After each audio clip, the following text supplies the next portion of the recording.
Hello guys, welcome to my channel. आज चाहिँ हामीहरू तपाईँहरूले पनि सोचिरहनु भयो होला के बनाउनुलाई होला भनेर। आज चाहिँ म बिरयानी बनाउँछु होइन।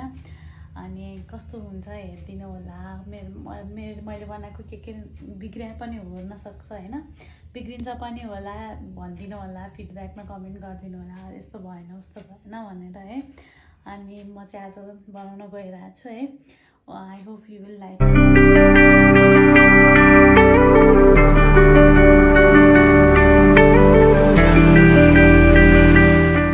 बिरयानी बनाउनलाई चाहिँ फर्स्टमा लङ ग्रेन चामल चाहिन्छ होइन, बिरयानी राइस भयो नि हुन्छ। त्यसपछि चिकनमा चाहिँ लेग पिसहरू राख्नु होला, ब्रेस्ट पिसहरू चाहिँ खासै प्रिफर गर्दैनौँ। अनि यो चाहिँ एकदमै राम्रोसँग छाला निकालेर गरेको छौँ। म कसैलाई चाहिँ छाला भएको मनपर्छ, कसैलाई चाहिँ मन पर्दैन। अनि त्यस्तै भएर हजुरहरू चाहिँ आफ्नो प्रिफर अनुसार गर्नु होला। अनि त्यसपछि चाहिँ हामीले चाहिँ चामललाई चाहिँ मजाले पखालिदिने। अनि 2-3 चोटि पखालेर अनि जति क्वान्टिटी लास्टमा चाहिन्छ त्यतिसम्म चाहिँ पानी हालेर अनि राखिदिने। हेर्नु, मैले चाहिँ पखालेर पानी यति जति हालेको छु, चामलभन्दा अलिकति बढी हालेको छु। किनभने अहिले बोइल गर्दा नि यही पानी युज हुन्छ नि त, पानीको युटिलाइज गर्नुपर्छ नि साथीहरू। अनि त्यसपछि बिसाइड चाहिँ मैले चाहिँ एग बोइल गर्न राखेको छु, एग बोइल भइरहेको छ। अनि त्यसपछि अब चाहिँ चिकनलाई म्यारिनेट गरौँ। म्यारिनेट गर्नुभन्दा अगाडि चाहिँ फर्स्टमा मैले चाहिँ नुन, बेसार, मसला अनि कागती चाहिँ एउटा कागतीलाई आधा 2टा बनाएर एउटा आधा चाहिँ फुल हाल्ने अनि अर्को चाहिँ अलिकति मात्र हाल्नु होला, धेरै हाल्नु पर्दैन। अनि त्यसपछि मैले चाहिँ दही पनि हाल्ने सोचेको छु होइन। दही हाल्दा चाहिँ एकदम राम्रोसँग म्यारिनेट हुन्छ, त्यही भएर मैले चाहिँ 1 स्कुप र अनि अलिकति हालेको छु। दही चाहिँ धेरै हालेको छैन, त्यही 1 स्कुप अनि अलिकति हाल्छु। हेर्नु है, मैले चाहिँ यति मात्र हालेको छु, धेरै हाल्नु नै पर्दैन। मजाले आधी घन्टासम्म चाहिँ यसलाई म्यारिनेट गर्नुपर्ने हुन्छ। अनि अब हेर्नु, अब मैले चाहिँ जिजी पेस्टको अनि त्यसमा चिली पनि हालेको छु। अनि मजाले पेस्ट गरेर मोलेछु, एकदम मजाले मोलिदिने यसलाई। अनि सबै राम्रोसँग मसलाहरू पुग्ने गरी सबैले मजाले मोलिदिने। अनि मोलिसकेपछि चाहिँ हामीले यसलाई चाहिँ ढाकेर राख्नुपर्ने हुन्छ। आधी घन्टा जतिसम्म मात्रै राखिदिँदा पनि केही फरक पर्दैन। मलाई चाहिँ धेरै टाइम छैन, खासमा यो चाहिँ ओभरनाइट राख्यो भने एकदम मिठो हुन्छ। मसँग चाहिँ अब बिहानै खाने भएको भएर मैले चाहिँ आधी घन्टा जतिसम्म मात्रै राखेको छु। अनि ढाकेर अनि तेल पनि हालिदिनुपर्छ है। मैले खासमा तोरीको तेल हाल्दा राम्रो हुन्छ। मैले चाहिँ यो सनफ्लावर तेलमा भएको भएर मसँग चाहिँ मैले चाहिँ सनफ्लावर तेल मात्रै हालेको छु है। हेर्नु है,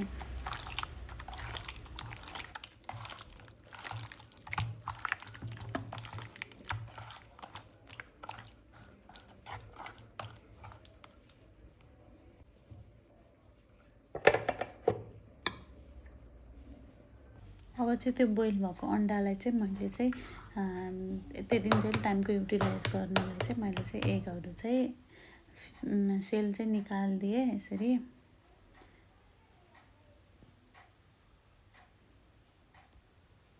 अब चाहिँ म प्याजहरू काटिदिन्छु। अनि प्याज चाहिँ 4वटा भयो, ठुल्ठुलो 4वटा जति राखेको छु मैले चाहिँ।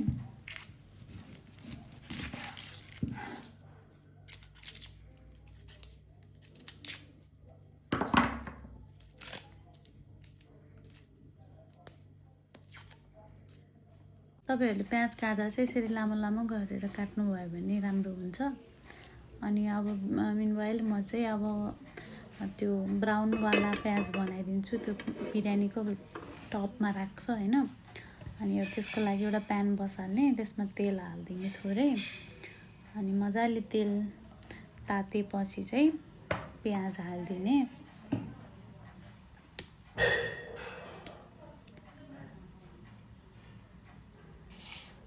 हेर्नुहोस् है, अब मजाले तेल तातेको छ, त्यसपछि मैले प्याज हालिदिएँ।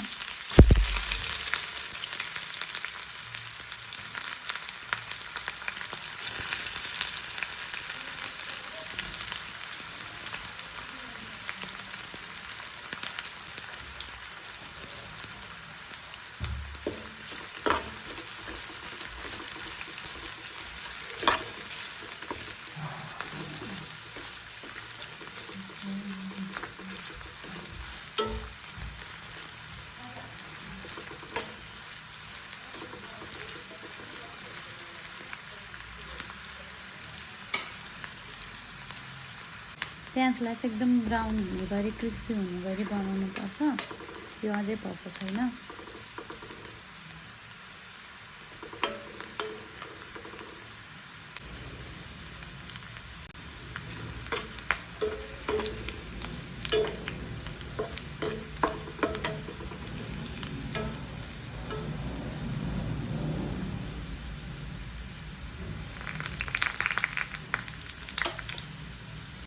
यतिको ब्राउन भएपछि चाहिँ हामीले निकालेर बाउलमा राख्ने होइन, लास्टमा हाल्नलाई चाहिन्छ नि त। यसको यो राख्यो भने चाहिँ एकदमै मिठोवाला टेस्ट आउँछ क्या लास्टमा त्यो खाने बेला बिरयानीको है। प्याज मजाले निकालेपछि भाँडा बसाल्ने, तपाईँहरू डेक्ची पनि युज गर्न सक्नुहुन्छ। मैले चाहिँ कुकर युज गरेको छु। अनि कुकर चाहिँ अलिक सजिलो हुन्छ। यो बिरयानीहरू राइसमा सिटी लगाएपछि चाहिँ एकैचोटि सजिलो हुन्छ। त्यस्तो एकदम फास्ट प्रोसेस भएको भएर मैले चाहिँ तेल चाहिँ अलिकति कम हालिदिएको छु, किनभने प्याजमा पनि बढी भएको छ। त्यही भएर मैले चाहिँ तेल अलिक कम हालेँ। त्यसपछि म्यारिनेट भएको चिकन चाहिँ यसरी हेर्ने राम्रोसँग म्यारिनेट भएको छ छैन। त्यसपछि यसमा चाहिँ हामीले तेजपत्ता हालिदिन्छौँ। तेजपत्ता हालेपछि चाहिँ चिकन हालिदिन्छौँ। त्यो चिकन हालिसकेपछि मिनवाइल चाहिँ हामीले चाहिँ एउटा भाँडो बसाल्ने। त्यसमा चाहिँ हामीले त्यो अघि नभिजाएको चामललाई चाहिँ बोइल गर्नुपर्छ होइन। मैले चाहिँ पानी सुत्दै अघि पानी सुत्दा हाल्दैछु। यसरी नै हालिदिने, किनभने थप्नु पर्दैन नि त, त्यति पानीले पुग्छ। अनि सबै चामल हालिसकेपछि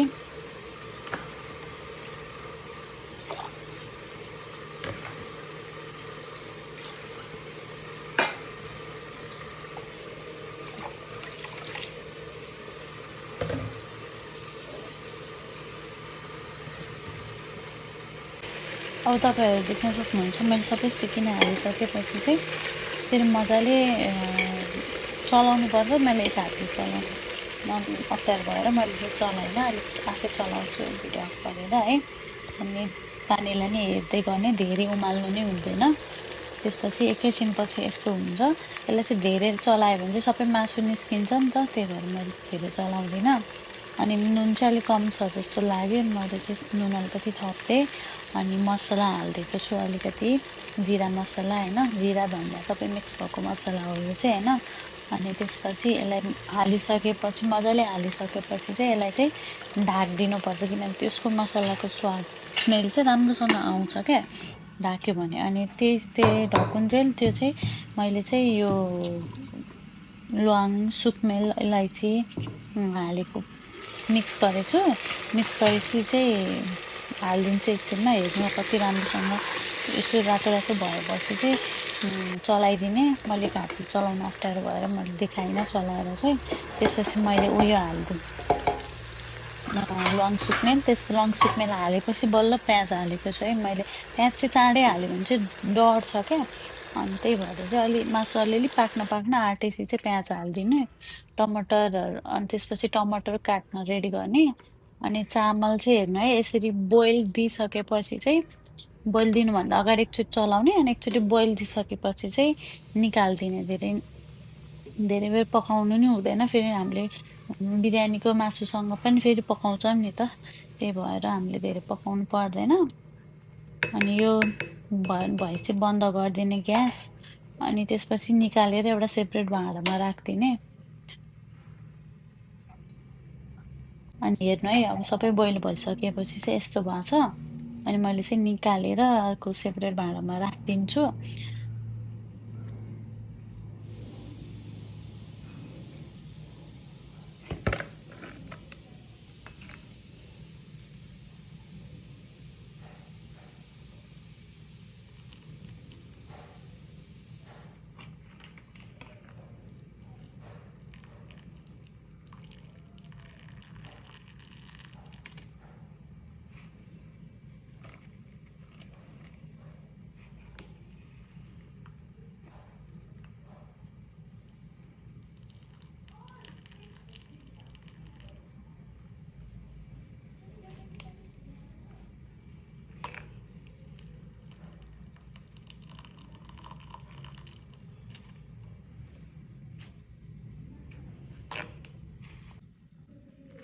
यो चाहिँ मैले सबै निकालेर राखेँ। मैले चाहिँ अलिकति घिउ हालिदिएको छु यसमा चाहिँ अलि साइन आओस् भनेर। अनि मैले यति 1 बाउल चाहिँ मैले सेपरेट गरेको छु। तपाईँहरू सोचिरहनु होला किन सेपरेट गरेँ यसले भनेर। यसको लागि चाहिँ मैले चाहिँ थोरै कलर हाल्नको लागि चाहिँ मैले सेपरेट गरेको छु। एउटा व्हाइट, एउटा कलरफुल भनेर। त्यो भए चाहिँ अलिक डिफ्रेन्ट कलर देखिन्छ नि त अनि बिरयानी राम्रो देखिन्छ क्या। अनि मेनुवाइल यो चाहिँ मैले अलि धेरै बेर छोपिरहेर पानी आएको छ। अब यसलाई एकदम लो हिटमा पकाएपछि चाहिँ यस्तो आउँछ, यस्तो भएर आउँछ। अनि मजाले चिकन पनि सेपरेट गरिदिएको छु। चिकन सेपरेट गरेर चामल सेपरेट गरेर राखेको छु किनभने त्यो लेयरिङ गर्नको लागि हो होइन। अब चाहिँ म चिकनमा चामल हाल्दैछु हेर्नु है। यसरी चामल फैलाएर हाल्यो भने चाहिँ राम्रोसँग पाक्छ होइन। यसरी फैलाएर हालेको छु।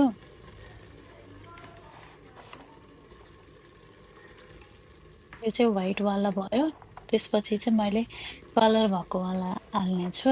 पहिला यसलाई राम्रोसँग हालिदिएपछि चाहिँ म चाहिँ एक हातले क्यामेरा बोकेछु, एक हातले चलाइरहेको भएर चाहिँ अलि अप्ठ्यारो भइरहेको थियो।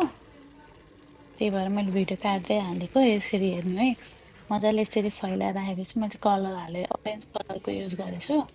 अलिक धेरै नै भएछ कलर चाहिँ त्यही भएर अलिक येल्लो अरेन्ज कलरको भएको छ।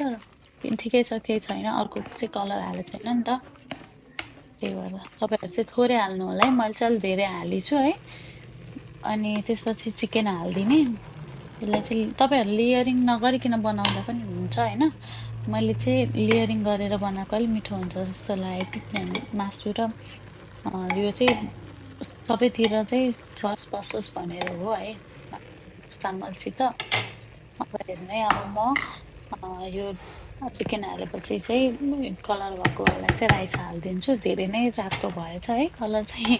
तपाईँहरू चाहिँ थोरै हाल्नु होला है। मैले चाहिँ धेरै हालेँ है। अनि त्यसपछि त्यसलाई पनि अघिनको जस्तै मजाले फैलाएर राखिदिने। त्यसपछि अनि 1 कचौरा जति अलिकति पानी हालिदिने किनभने तल डढ्न सक्छ नि त। अनि यति हालेपछि चाहिँ हामीले चाहिँ कुकरको बिर्को लगाइदिन्छौँ। कुकरको बिर्को लगाएपछि चाहिँ 1 सिटी जतिभन्दा धेरै नलाग्नु र फ्लेम चाहिँ ग्यास चाहिँ एकदमै सानो लोमै बनाउनु होला है। अनि हेर्नु है, यो चाहिँ पाकिसकेपछि चाहिँ मैले निकालेँ। अनि मैले त्यो अघि निकालेको ब्राउन गरेको प्याज हालिदिएँ। अनि मजाले फैलाएर राखिदिएँ होइन। यसरी गरेपछि चाहिँ एकदम स्मेल आउँछ क्या, राम्रो स्मेल। अनि त्यसपछि यो अन्डा हालिदिएँ। हामी 2 जना भएर मैले 2टा मात्र अन्डा हालिदिएँ होइन। अन्डा हालेर फेरि एकैछिन 10 मिनट जति ढाकिदिएँ होइन। ढाकेपछि यस्तो राम्रो हुन्छ है। अनि यसलाई चलाइदिने। खासमा तल चाहिँ कलरवाला राइस, माथि चाहिँ व्हाइट राइस राखेको भए चाहिँ अलि राम्रो हुन्थ्यो। मैले चाहिँ यसरी राखिदिएँ होइन, येल्लो र अरेन्ज गरेर। तपाईँहरू जे पनि गर्न सक्नुहुन्छ, आफ्नो इच्छा हो। हेर्नु है कस्तो राम्रो भएको छ, यति मिठो भएको थियो नि यो। हजुरहरूले पनि घरमा ट्राई गर्नु होला योवाला रेसिपी। मैले चाहिँ हामी 2जनालाई पस्केर चाहिँ खाना लगाएको छौँ है। हजुरहरूलाई पनि रमाइलो लाग्यो होला आई होप। मेरो भिडियोहरू हेर्दै जानु होला। अनि फलो फर मोर।